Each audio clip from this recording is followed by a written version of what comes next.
So hi, just want to do a review of the black diamond blasting sand here. I have this now for the last 2 months, and just want to give my opinion about the substrate for the aquarium. Just a quick background: I had a 15-gallon tank around a year or 2 years ago, and I used a fine black sand. And what happened there was, in 2 weeks I have the like creeps, some dwarf sag, and what happened to the tank was there was no growth or improvement in 2 weeks for the plants, and I decided to move the plants or check them out. I removed them from the substrate, and they rotted away, and they have that sewer like smell that was so bad. And I did my research online, and I found out that if there's no oxygen flow between the roots and in the substrate, anaerobic bacteria will grow and kill the plants and make it bad. Anyway, what I did there afterwards was use pea gravel, which I topped on dirt. So moving forward here, I moved forward here in Fort Wayne, and I used black diamond blasting sand, which I found also here on YouTube, and they said it was good. I was thinking if I'm gonna be using dirt and top it with the blasting sand, but I decided against it. Too much work. So I did that, and yesterday, well, for 2 months I was watching if anaerobic conditions will occur, but so far it didn't. I mean, if you're gonna see my other videos, this dwarf lily is very small, but as you can see, it's grown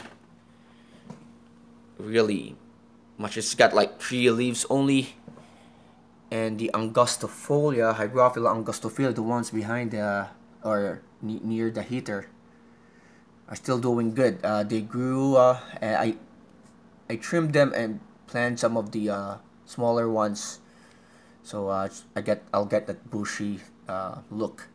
Anyway, I moved some of the plants, some of the crypts here, some of the angustifolia here, and I was really surprised. There was really good root growth.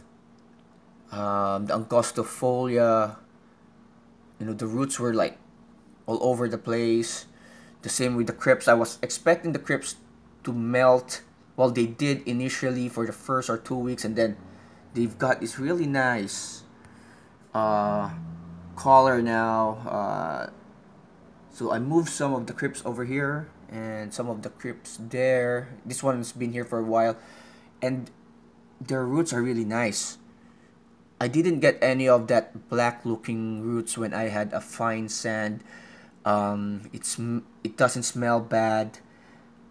So this is a black diamond blasting sand from Tractor Supply, and it's the medium grit. It's like I think it's a 2040, and I think it worked just like my pea gravel. The pea gravel really went well because on my previous tank, because it allowed that I think that oxygen circulation and all, kept the tank good for nearly 2 years.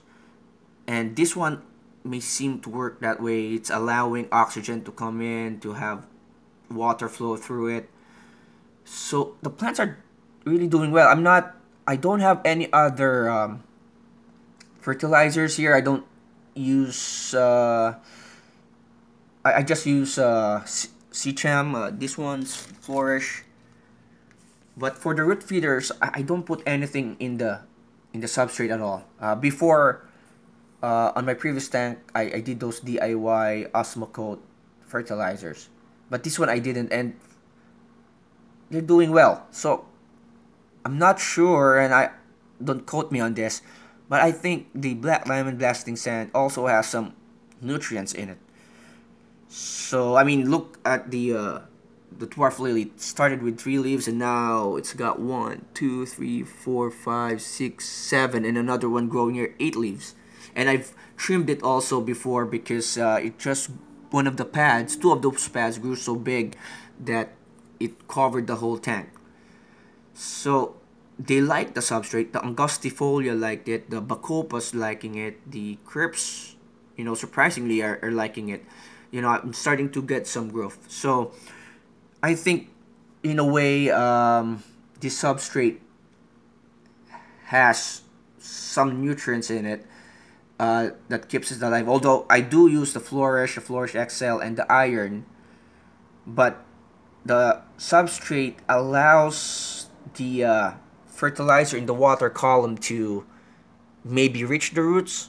I mean, again, it is just something that I'm not 100% sure, but with this growth, and so far, how the plants are growing, especially the root feeders, it could be a possibility.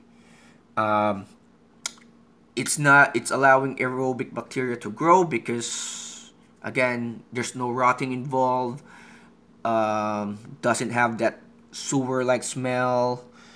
So yeah, that's my feedback. I mean, I've been watching a lot of YouTube videos about fish tanks, planted tanks, and I'm really glad I tried this. And it's 50 pounds for what, $6, $7, while you go to a Petco and try to find those black sand and like $22, and it won't even fill this 20-gallon long. You know, so yeah, Java Fern. The mess up there is a water sprite. I have pothos, and the roots are doing really well. Again, Hygrophila angustifolia. I'm not sure if I'm pronouncing it right, but yeah, it looks really good. It already grew to the top of the tank, so I cut off the tips and replanted them. So I mean, I'm hoping that they'll grow bushy and cover the heater and make it less what's the right term, conspicuous. Yeah, but I like the color of these crips, really really nice. They're starting to have growth, very slow, but surely they're doing well. Again, this dwarf lily is doing incredibly well. You can see those roots out there, and some roots, I think, as you can see here, has appeared. So yeah, anyway, this is my setup. I put some hanging basket out there and planted some herbs. I have some thyme growing already, and basil. The others, I'm not sure if it will be successful. It's just an experiment. Because I have a light here, and this is my a 10 watt, and it's wasting so much light out of the tank that I decided to do these hanging baskets and see if I can be able to grow some plants. And of course, that's the pothos, and two more pothos here. So yeah, that's just my feedback for this tank. I mean, the fish are doing well, and yeah, thank you.